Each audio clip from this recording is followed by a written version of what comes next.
আপনারা যারা আজকে রাত্রে কষ্ট স্বীকার করে যারা আপনারা ফুলের শুভেচ্ছা জানিয়েছেন, আপনাদের সবাইকে 24 নম্বর ওয়ার্ড বিএনপি সকল অঙ্গ সংগঠনের সকল নেতা কর্মীদেরকে আপনাদেরকে আন্তরিকভাবে আফরোজা খানম নাসরিনের পক্ষ থেকে আপনাদেরকে আন্তরিকভাবে ধন্যবাদ এবং শুভেচ্ছা জানাই।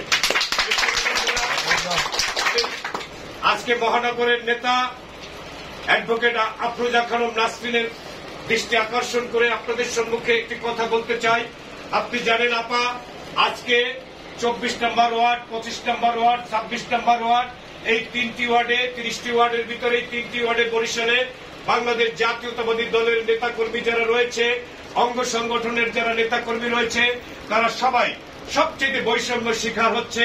যেহেতু আপনাকে জাতীয়তাবাদী দল বিএনপির হাইকমান্ড, আমাদের দেশ নায়ক জনাব তারেক রহমান আপনাদেরকে দায়িত্ব দিয়েছে দল গুছানোর জন্য, দলকে শক্তিশালী করার জন্য।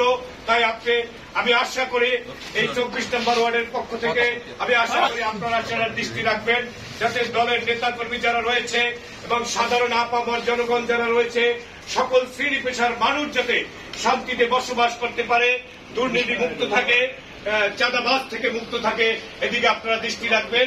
এই আশা ব্যক্ত করে আপনাকে ধন্যবাদ জানিয়ে আপনার সুস্বাস্থ্য কামনা করে আমার সংক্ষিপ্ত বক্তব্য শেষ করছি। আল্লাহ হাফেজ।